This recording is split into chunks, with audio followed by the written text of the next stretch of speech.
Let's now see how we can create our structures with new data types which we learned.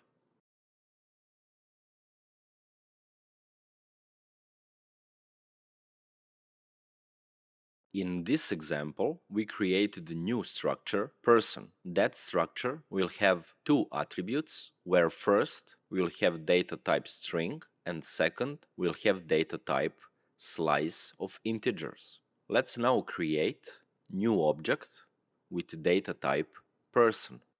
Inside of our main function, we created new variable p0.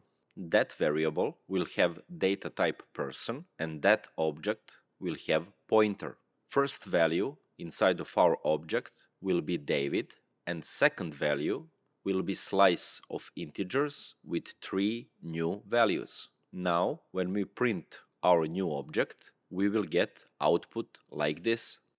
We want to create a list of our data type person, which means that we will create slice of our person data type. Our new p1 variable will be slice of data type person. Inside of this slice, we have two objects, and both of these objects have data type person. When we print our p1 variable, we will get output like this. We must understand one important thing. Our p1 variable is slice of objects with data type person, but these objects are not connected with pointer. It means that slice of person data type is not equal with objects of data type persons which are connected with pointers. So let's now create slice of objects with data type person and they will have pointers. p2 variable will be slice of data type person with pointer. Inside of our slice, we have two objects of data type person with pointers. When we print our p2 variable, we don't see values of these objects. We see their locations. How we can print values of our specific object inside of our slice? We will write sign star, which means that we want to go to that specific location. Then we will access our p2 variable and then we will target specific object with our index place. So in this case, when we write star p2 brackets 0, we will get values from our object number 1. Let's now see how we can print our variables p1 and p2 with our for loop and function range. These objects doesn't have pointers, which means that in our printf function we will print them with default format. Below our for loop we can see output of our printing. Let's now print our p2 variable. When we print our p2 variable over range, we will use the same format as we did for p1 variable, and you can see that output is the same. These two slices doesn't have the same declaration, but in this case our range built-in function will print in both cases values of them, because our range built-in function is smart. If our range function checks that we store locations inside of our slice, which means that we have objects with pointers, our range function won't print for us that locations, and instead of that, it will print immediately values on that specific locations. So in this case, we will write the same format as we did for p1 variable and output will be the same. Let's now see how we can update specific element in our slices inside of our person structure. In both cases, we will first access our variables, then we will target specific object inside of our slice, then we will access our attributes, in this case codes, because that is a slice inside of our structure, and then in that specific slice, we will target specific element with specific index place. So in this case, we will update our first element inside of our attribute codes. After we print P1 and P2 variables, we can see that we updated first element inside of our attribute. Let's now see how we can add map as attribute inside of our structure.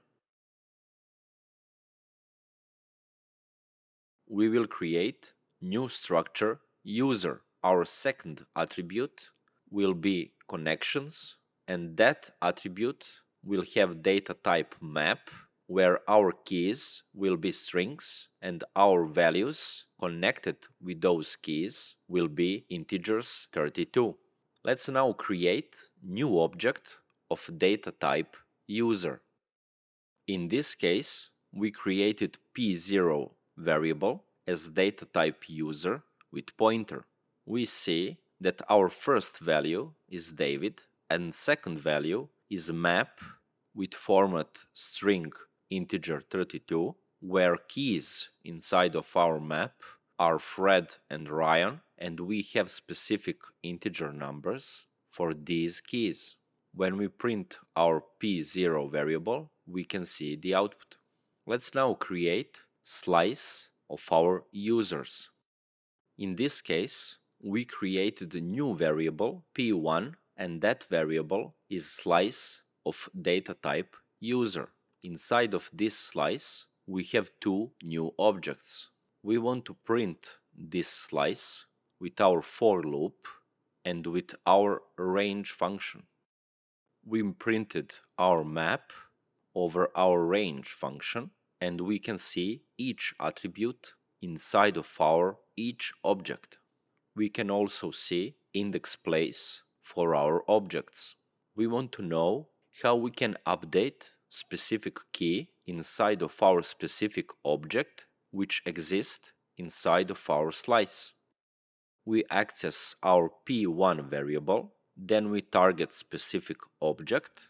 In this case, we take index place 0, which means we will take object number 1. Then we access our connections attribute, and then inside of that attribute, we target specific key. After that, we assign new value for that specific key. So in this case, we will update our Fred key inside of our first object to our new value. When we print connections of our first object, we can see that our Fred key has new value. Now we want to write our data type time inside of our structure.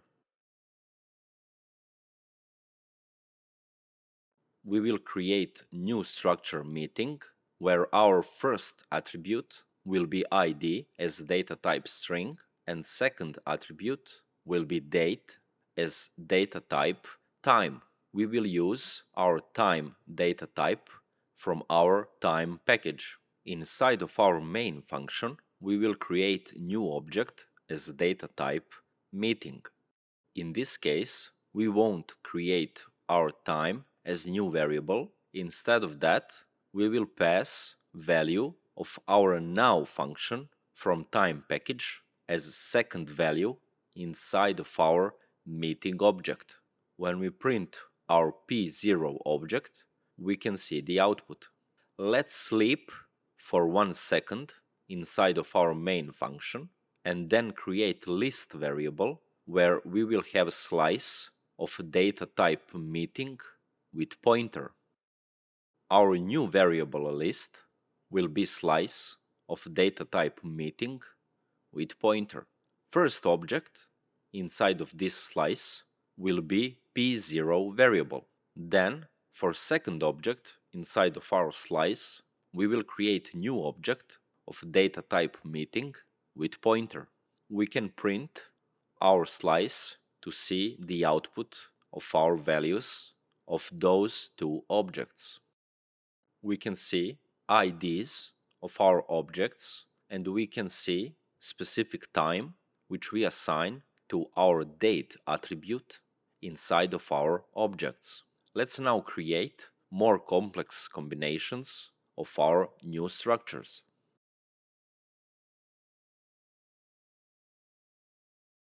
For this example, we will create new structure building. Inside of this structure, we have 6 attributes. Third attribute will be builded with data type time. Fourth attribute will be companies which build that specific building.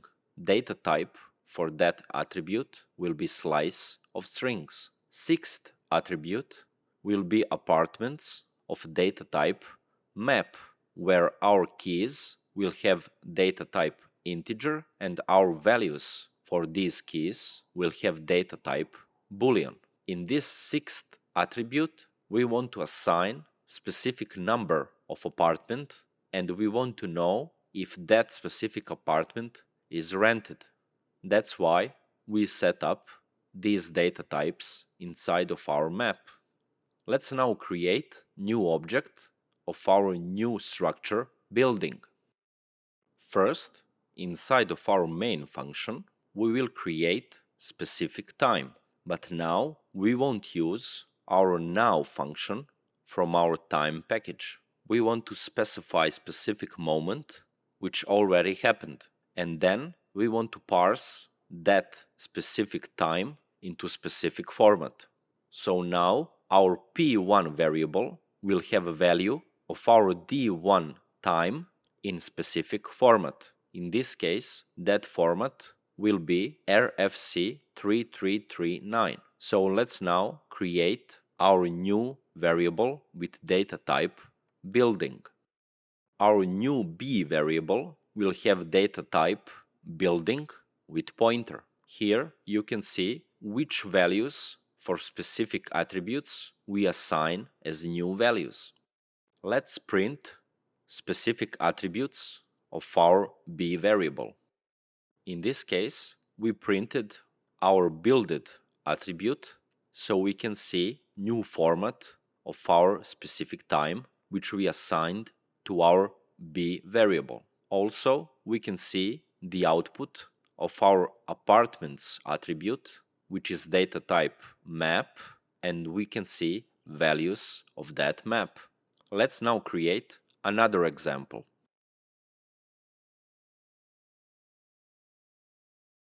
We will create new structure computer.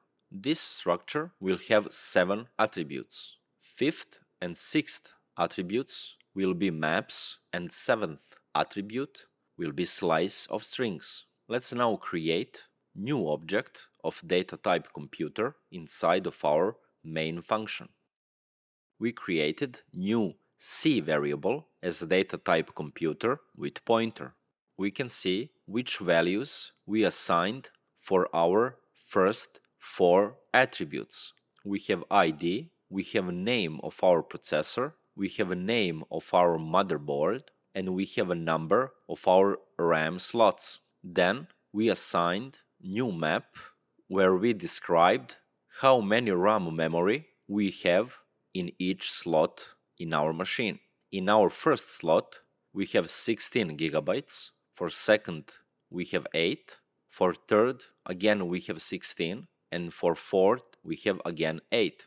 Then we wanted to describe all hard disks inside of our machine for specific name and place. For each of these hard disks, we specified size of these disks.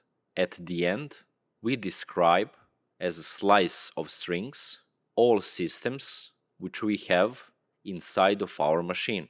Then we want to print specific attributes of our C variable. In this case, we will print hard disk attribute, which will be our second map, and we want to print attribute systems, which will be slice of strings. We can see the output of our values of specific attributes inside of our structure. Now we learned how we can create more complex structures with our new data types, which we learned. So next question will be how we can operate with these new structures which we create, and how we can create new process which will manipulate over our code. For this kind of code, we will use functions. In the next video, we will start to talk about functions, and we will learn how we can create them and how our functions operate over our variables and our structures.